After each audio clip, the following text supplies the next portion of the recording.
नमस्कार मित्रांनो, आपले स्वागत आहे एका नवीन व्हिडिओमध्ये। आज आपण या व्हिडिओमध्ये शनी शिंगणापूरला शनिदेव आले कसे, देव असूनही मंदिर का नाही आणि शनी शिंगणापूर मंदिराची कथा पाहणार आहोत।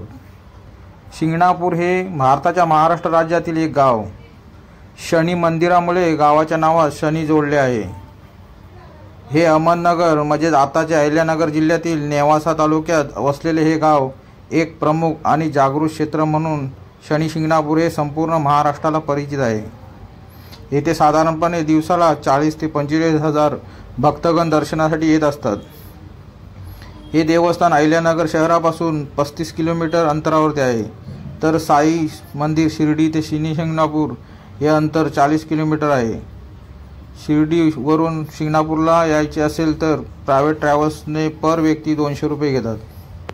पुणे ते शनी शिंगणापूर अंतर 158 किलोमीटर आहे, तर नाशिक शहरापासून 130 किलोमीटर आणि मुंबई शहरापासून 280 किलोमीटर अंतरावरती आहे। या गावात घरांना दरवाजे नाहीत, कारण येथे कोणत्याही वस्तूची चोरी होत नाही। चोरी न होण्यामागे शनिदेवाची कृपा मानली जाते।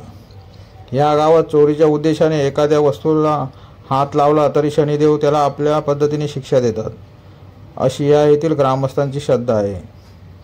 शनी शिंगणापूर गावासंबंधित गाथा अतिशय रंजक, अद्भुत आणि रोमांचक आहे। येथूनच जवळच पानस नावाचा नाळा वाहतो असे म्हणतात। सुमारे 250 वर्षापूर्वी या भागात मुसळधार पाऊस झाला होता, त्यामुळे नदीला पूर आला आणि त्यात काळ्या दगडाची मूर्ती वाहून आली आणि बोराच्या झाडाला अडकून थांबली। गावातील लोक गुरे चरायला घेऊन गेले असता त्यांना एक मोठा काळा दगड दिसला। गावकऱ्यांनी दगडाला काठीने स्पर्श केल्यावरती दगडातून रक्तस्राव होऊ लागला आणि त्याला मोठे छिद्रही पडले। दगडातून रक्त येत असल्याचे पाहून ग्रामस्थ घाबरले आणि त्याने आपली गुरे तेथेच सोडून पळ काढला आणि गावात गेल्यावरती त्याने ही संपूर्ण घटना गावकऱ्यांना सांगितली। तेव्हा हा चमत्कार पाहण्यासाठी लोकांची मोठी गर्दी झाली। असे म्हणतात की त्याच रात्री शनिदेवाने गावातील एका व्यक्तीला स्वप्नात दर्शन दिले आणि सांगितले की मी तुझ्या गावात प्रकट झालो आहे, माझी गावात स्थापना करा। दुसऱ्याच दिवशी त्या व्यक्तीने गावकऱ्यांना हा प्रकार सांगितल्यावरती ते बैलगाडी घेऊन मूर्ती आणण्यासाठी गेले। सर्वांनी मिळून जड मूर्ती उचलण्याचा प्रयत्न केला, पण मूर्ती हलली नाही। शेवटी प्रयत्न निष्फळ झाल्यावरती ते सर्व गावाकडे परतले।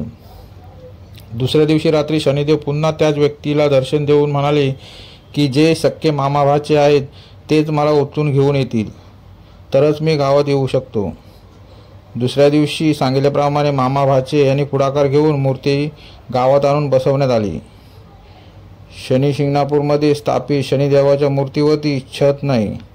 शनिदेव म्हणाले, संपूर्ण आकाशच माझे छप्पर आहे आणि आजही शनिदेवाच्या मूर्ती खुल्या आकाशात खाली आहे।